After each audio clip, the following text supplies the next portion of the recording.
Hey everybody, Healthy Prepper here. Today's topic is bugging out. Here are some tips and pointers to consider if it comes to pass that you have to face the option of bugging out. Now, bugging out or getting out of Dodge may occur because you have to leave your homestead and something has happened, an SHTF event has occurred that has put you in a situation where you have decided it is not safe to stay home and we need to leave right now. You may not want to leave, but it may be your only option at that point. Okay, so let's take a look at a few tips and pointers to consider before that decision ever has to be made.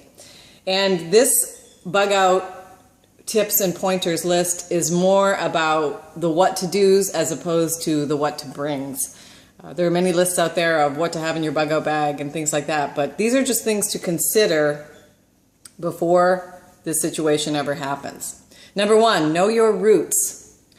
When you have your bug out location in mind, let's say you live in Topeka and you have a bug out location over here, know your routes. Know the main routes and know the off roads, the back roads. Also know the waterways that could potentially lead you to your bug out location. Make sure every family member is aware of all these alternative routes.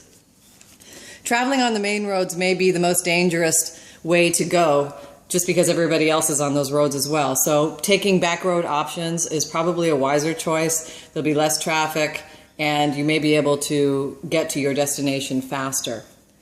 Number two, have multiple forms of travel in mind. Don't solely depend on your vehicle. Consider bike, foot, boat, zodiac, and depending on the weather, snowmobile, snowshoes, cross-country skis. Also consider that your vehicle might break down and it may not be an option anymore for you, or it could be taken from you. So you want to have pre-thought other modes of transportation and have everybody in your family familiar with these. Number three, make sure your car is preloaded with bug out bags. These should already be in there so you don't have to think about it and you can just jump in the car and go. This minimizes exodus time and increases your chances of survival. Number four, bury caches along the way. It's a good idea to bury 2 to 3 caches along the way of important items that you might need just in case the worst happens. Let's say you do lose your vehicle to marauders and you're without water, without food, without guns, without ammo, without medical supplies. If you had a little stashes of these buried along the way, you would definitely increase your chance of survival. Also, it's a good idea that every member of the family know where these are located. There are videos on using PVC pipes with capped off ends to put your valuables inside and bury these. You can find these on YouTube, but that's a good way to protect your items. You can also vacuum seal the items that are inside the PVC tubes for extra waterproof protection. Okay. Number five, know your final location. It's very important not to run helter-skelter just out your door into the dark or off into the wilderness without having a final destination in mind. If you already have a bug out location that is prepped and ready to go, that is wonderful. You can work on heading there. If you don't have one, you don't necessarily need to have one that you've set up all by yourself. Maybe instead you're going to be heading to a friend or a family member's house that is somewhere away from whatever the SHTF event is that you can go to.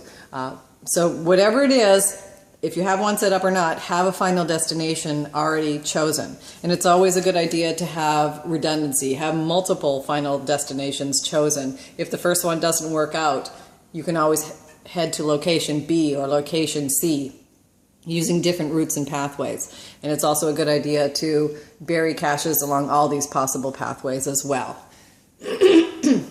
So you could use the star formation, radiating out from wherever your main location is, your homestead. If you know the routes along all these pathways and you also have caches buried along all these pathways, you should be as good to go as possible. Okay. Number six, lay low and blend in. This is very important. You don't want to stand out like a sore thumb with somebody who's got a lot of resources and or looks like you're headed somewhere. and there may be, you may get a pack of followers behind you, and you definitely don't want that. Number 7, choose off roads. This is very important. We discussed this already. The main roads are likely going to be clogged. So you definitely might get in a gridlock situation, stuck there, going nowhere fast. So you may want to definitely know, like the back of your hand, the back roads around your area. Number 8, sleep in a different place. Sleep in a different place other than where you cook your meal or build a fire. This is a very good bug out transportation idea. You know, concealing where you are is vital, and where you cook a meal, where you build a fire will generally give away where you are. So if you can sleep in a different location from that, that would be wise. Number 9, have backup fuel on your vehicle. You may want to strap this onto the back of your vehicle or on the top of your vehicle. Perhaps you have gas cans in your garage ready to go for your generator at home in case of an SHTF situation. But if you're traveling to your bug out location, it is possible that gas stations might be shut down. You may not have enough gas to get there. Somebody, you know, who knows what can happen. So if you have extra gas, you don't want to store the gas inside the car because the fumes could be a problem for the occupants of the vehicle. But if you could strap it on the top of the car, conceal it, possibly wrap it with a blanket or something so people cannot tell what it is, or strap it on the back of the car, or if you have a little trailer or something like that, it would be wise to have extra fuel. Okay.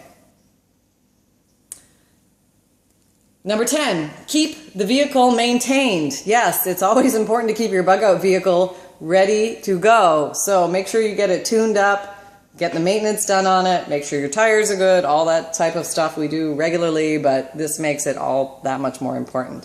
And also keep it as full of gas as possible. You don't want to have your bug out vehicle all ready to go and have, you know, 1/8 of a tank of gas and all the gas stations are shut down. So we try and make it a policy around here to, when it gets to the halfway point, we try and fill up the vehicles just to make sure that their bellies are full and ready to go as much as possible. Okay, number 11, know when it's time to go. Have your definable moments in mind. What is it going to be for you? This is going to be different for everybody, the trigger on when to actually bug out, and it's also going to depend on the circumstance. In other words, if you know a hurricane is coming, and all of a sudden it's a category 5 and it's coming at you and you've decided it's, you know, I must go. Or is it tornadoes, or is it civil unrest? I mean, is it going to be gunfire coming down the street with hordes running at you, or are you just going to be hearing about it that it's in the local area and you're going to decide to go sooner than later? Understand your definable moments. Make sure everybody in your family is on the same page. Number 12, learn to use maps and compasses, and if you can, learn star navigation. You know, it is possible we may not have all our wonderful electronic devices for some reason. If an EMP goes off, we may not be able to use our GPS, our iPhones to get ourselves there, or what have you not, our smartphones. So it's a good idea to understand how to use maps and compasses, if possible, so that you can get to your locations without the use of electronics or technology. Number 13, expect to get lost if forced off your route. Now, this is a good thing to consider. Hang on. Okay, number 14, avoid ridge lines and tops of hill where you will stand out like a sore thumb with your silhouette, be this your vehicle or your person. Number 15, have more than one destination in mind in case you cannot make it to your primary bug out location. Consider alternatives like family or friends, homes, or other bug out locations. Number 16, practice your bug out plan with all of your family so everybody is familiar with it ahead of time. Number 17, know where water or food or fuel can be found along all possible bug out routes. Number 18, be prepared for interactions with others. They may be getting food or fuel or water or shelter. You don't know whether they will be friendly or hostile, but be prepared, stay aware, keep your situational awareness always at maximum.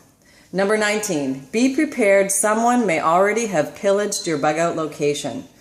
The best laid plans of mice and men occur here again. Here you are going through everything it takes to get there, and you get there and somebody has already ransacked your place. Or perhaps they may have set up camp inside and you will have to deal with this. So those are some things to consider, folks, about bugging out before you bug out. If you have any extra ideas, please add them below. I would love to hear them. And let's go from here and keep adding to the information stockpile on how to prepare. Happy and healthy prepping, everybody.